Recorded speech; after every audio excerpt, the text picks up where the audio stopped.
नमस्कार दोस्तों, आज हम आपको बताने वाले हैं कि हमारे फ़ोन में जो DC टू DC PMI 632 लगी होती है वो काम क्या क्या करती है और उसके ओके कंडीशन क्या आती है। तो आपको थोड़ा सा एस्मेटिक के ज़रिए, थोड़ा समझाने के ज़रिए से मैं आपको समझाने की कोशिश करता हूँ। ठीक है, तो यहाँ पे मैं आपको सबसे पहले बताना चाहूँगा कि हमारी जो PMI 632 यानी जो हमारी PMI 632 होती है मेरे भाई, वो काम कैसे करती है। ठीक है, तो हमारे पास जो PMI 632 होती है वो हमारी जो IC होती है मेरे भाई, तो कुछ इस तरह की होती है PMI 632। यानी ये हमारी जो IC होती है मेरे भाई, जो कि ये 76 BGA 76 होती है। BGA 76 होती है, यानी ये हमारी जो IC है मेरे भाई वो 76 पिन की 76 बॉल की होती है। क्या क्या काम करती है, सबसे पहले मैं आपको थोड़ा सा ये बताने की कोशिश करता हूँ। जो ये सबसे पहला काम करती है, ये करती है DC टू DC, यानी DC टू DC का काम करती है। जो मेरे भाई जो सबसे पहले काम करती है, यानी ये जो काम करती है BWAT, यानी हमारे फ़ोन का जो BWAT होती है, BWAT को इन करती है, आउट करती है BPH को, यानी ये BPH सप्लाई को आउट करती है और BWAT को इन करती है। दूसरा जो ये काम करती है चार्जिंग के लिए करती है, चार्जिंग के लिए करती है मेरे भाई। ठीक है, तो जैसा कि आप देख सकते हैं, दूसरा ये जो काम करती है चार्जिंग के लिए करती है। यानी अगर आप देखने जाएंगे तो अगर हमारे जिस भी फ़ोन में PMI 632 लगी होगी मेरे भाई, तो उसमें जो चार्जिंग का काम होगा ना, वो यही IC करेगी। ठीक है मेरे भाई, तो ये चार्जिंग के लिए BBUS इन करती है, BBUS 5.1 वोल्ट इन करती है। अगर आपके पास जिस भी फ़ोन में IC लगे तो अगर आपके पास चार्जिंग की कोई भी प्रॉब्लम आती है तो आप इसी IC में काम करेंगे मेरे भाई। ठीक है, उसके बाद अगर आप देखेंगे तो ये हमारी ग्राफिक्स के लिए भी यही काम करती है। ग्राफिक यानी ये IC जो होती है हमारी ग्राफिक्स के लिए भी काम करती है, जो कि ग्राफिक्स के लिए मेरे भाई ये दो तरह के वोल्टेज आउट करेंगे। पहला जो करेगी VSN, दूसरा जो करेगी VSP, यानी voltage supply positive, voltage supply negative, यानी 5 वोल्ट माइनस और 5 वोल्ट प्लस। यानी ये दो तरह की वोल्टेज जो हमारी ग्राफिक्स के लिए होती है मेरा भाई आउट करती है। ठीक है, तो ये आप देख सकते हैं कि हमारा जो PMI 632 होती है तीन तरह से काम करती है, DC चार्जिंग और ग्राफिक्स के लिए। ठीक है मेरे भाई, तो अगर आपके पास डिस्प्ले की भी कोई प्रॉब्लम आती है तो इसके अकॉर्डिंग काम करेंगे। तो अब थोड़ा सा हम लोग जानते हैं कि जिस भी फ़ोन में IC लगी इसमें क्या क्या प्रॉब्लम है आपको देखने को मिल सकती है। ठीक है, जो ज़्यादातर आपको प्रॉब्लम देखने को डेड मोबाइल में दिखेगा कि इसमें आप जैसे ही फ़ोन में ना चार्जर कनेक्ट करेंगे तो वहाँ पर आपकी जो रीडिंग जाएगी, चार्जिंग का एम्पेयर जाएगा, वो 68 मिली वोल्ट जाएगा, यानी बहुत ही कम रहेगा। तो आप इसके अकॉर्डिंग इसको चेक करेंगे तब भी ये ख़राब होता है। ठीक है मेरे भाई, तो इसके अकॉर्डिंग ना चल के थोड़ा सा और डिप में आपको समझाने की कोशिश करते हैं कि अगर आपके पास ये प्रॉब्लम आए तो कैसे जाने कि आपका जो PMI 632 है ओके है, ख़राब कंडीशन में। ठीक है, तो इसके अकॉर्डिंग थोड़ा सा हम इसको आपको थोड़ा डेप्थ में बताने की कोशिश करते हैं। तो इसको हम थोड़ा सा मिटा लेते हैं। ठीक है, तो यहाँ पे इसको आप देख सकते हैं, हम यहाँ पे मिटा लिए। ठीक है, तो यहाँ पे हम फिर से एक बार PMI 632, यानी आप यहाँ पे देख सकते हो PMI 632 हमारी कैसे काम करती है। थोड़ा सा और डेप्थ में हम बताने की कोशिश करते हैं। ठीक है, तो यहाँ पे हमारी जो PMI 632, यानी अगर आपके पास जिस भी फ़ोन में IC लगी हो तो इसकी आप कैसे इसकी ओके कंडीशन चेक कर सकते हैं, यही हम आपको बताने की कोशिश कर।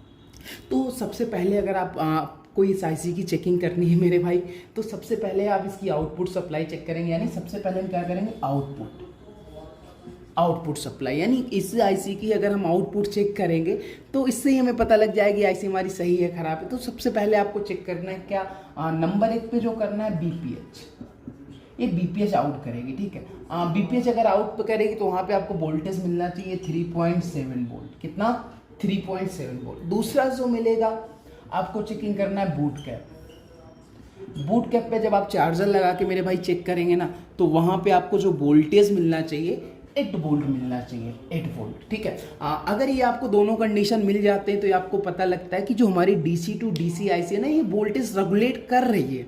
ठीक है, तीसरा जो आप यहाँ पे IC में आपको चेक करना है सिस्टम ओके, SYS। ठीक है, सॉरी, सिस्टम ओके मेरे भाई। जो ये वोल्टेज होता है थोड़ा सा ढंग से बनाने की कोशिश करते हैं आपको। ठीक है, तो यहाँ पे हम आपको फिर से बताने, तो यहाँ पे जो होगा SYS ओके, यानी ये क्या होता है, सिस्टम ओके होता है, यानी हमारी इससे पता लगता है कि हमारी जो PMI 632 है ना मेरे भाई, वो क्या ठीक है। तो यहाँ पे आप जब चेक करेंगे तो यहाँ पे हमारी वोल्टेज बनेगी 1.8 वोल्ट, ठीक है।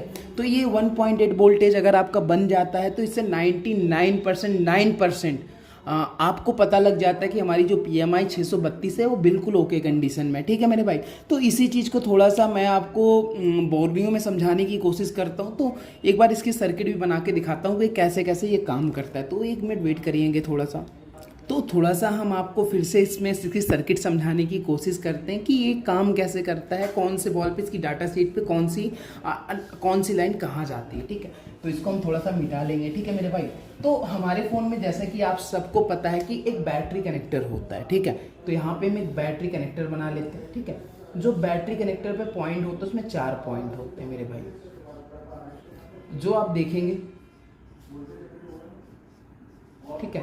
प्लस, माइनस, ID और TH, यानी इसमें आप देखेंगे इसमें 4 चीज़ होते हैं। यहाँ पे आप देख सकते हैं प्लस, ID, TH और माइनस, यानी इसमें आप देखेंगे 4 चीज़ें होती हैं। चारों का अलग अलग मतलब है। आपका फ़ोन डेड इस कंडीशन में भी होता है, अगर आपको TH और ID पे भी GR नहीं मिलते तब भी आपका फ़ोन डेड हो जाते हैं, ठीक है।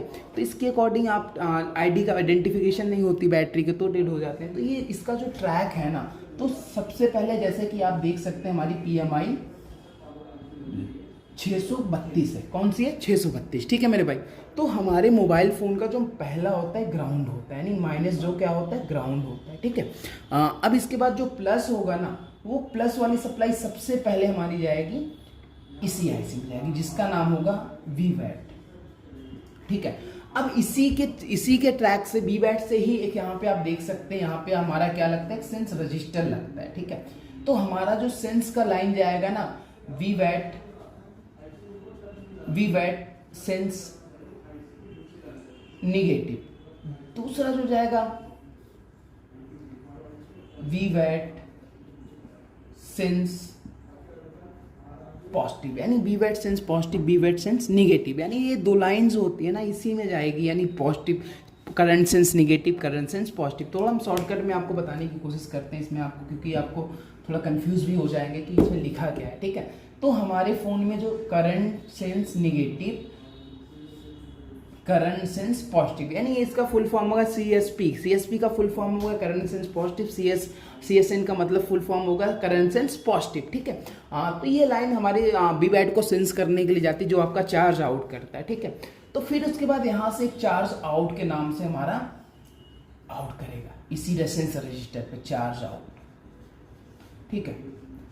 तो यहाँ से हमारा चार्ज आउट हो गई। ये चार्ज आउट तब आउट होते हैं जब आपका यहाँ पे current sense positive, current sense negative, ये सेंस करके हमारी IC को कमांड देगा कि बैटरी चार्ज होने की कंडीशन पे है या नहीं है, ठीक है।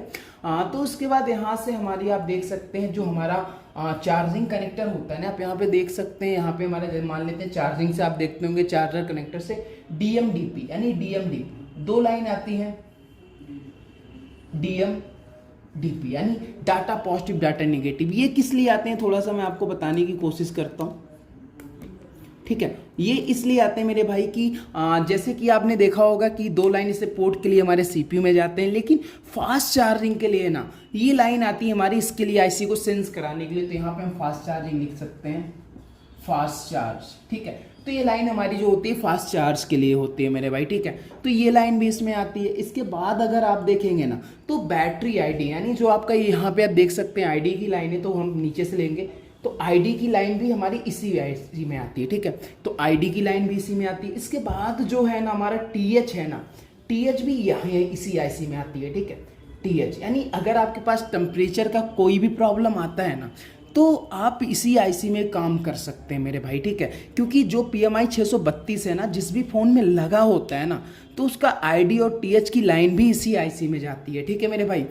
इसके बाद अगर आप देखेंगे तो ये हमारी इसकी ओके कंडीशन जब आपको चेक करना है, थोड़ा सा और डेप्थ में बताने की कोशिश करता हूँ, कुछ गलती हो तो माफ़ करिएगा, क्योंकि अब हम सर्किट आपको इसकी डाटा शीट के अकॉर्डिंग बता रहे हैं, ठीक है। तो यहाँ पे आप देखेंगे इसकी यहाँ पे जब ये सारी सप्लाई मिलेगी, जब आप इसमें VBus की सप्लाई इन करेगी यहाँ से चार्जिंग का, तो यहाँ पे VBus 5.1 वोल्टेज। ठीक है मेरे भाई, जब आपका ये इन करेगा ना तो यहाँ पे हमारा बूट कैप होता है, बूट कैप यानी बूट कैप आपका जो होता है बीपीएस से जुड़ा होता है। ठीक है, तो यहाँ पे हम एक कैपेसिटर लगा देते हैं, कैप लगा देते हैं। ठीक है, ये हमारा बीपीएस है। ठीक है, जो हमारा बीपीएस लाइन है ना मेरे भाई, तो ये बीपीएस लाइन पे आप चेक करेंगे तो यहाँ पे आपको 4.2 वोल्ट मिलेगा।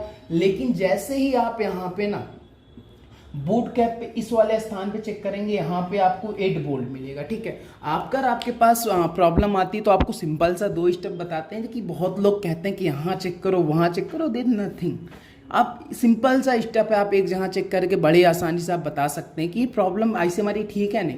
तो सबसे पहले आपको सिंपल सा बूट कैप पे चेक करना। अगर बूट कैप पे चार्जर लगा के 8 वोल्ट बन जाए तो आप समझ सकते हैं कि हमारा जो है ना PMI 632 बिल्कुल ओके कंडीशन में, कोई प्रॉब्लम नहीं है। लेकिन अगर ये ना बने तो आप बोल दो IC 90% ख़राब है। ठीक है, तो ये क्योंकि ये बनना बहुत ज़रूरी है। ठीक है, अगर ये नहीं बना तो हमारी IC रेगुलेट नहीं करती, जिसके कारण एक्टिवेट नहीं होती। ठीक है, अगर ये भी बन जाए फिर भी फ़ोन ऑन ना हो डेड कंडीशन में, तो आपको यहाँ से एक लाइन हमारी निकलती है, हाँ, सिस्टम ओके, जो कि 1.8 वोल्टेज होता है। ये वोल्टेज भी बन जाए तो आप समझ सकते हैं कि हमारा 99% हमारी PMI IC बिल्कुल ओके वर्क कर रही है। ठीक है, तो ये रहा आज की वीडियो। मिलते हैं अगली वीडियो पे। तो अगर वीडियो अच्छी लगी हो तो लाइक और कमेंट करके ज़रूर बताएं कि आपको वीडियो कैसे लगी। तो मिलते हैं अगली वीडियो में। नमस्कार, धन्यवाद।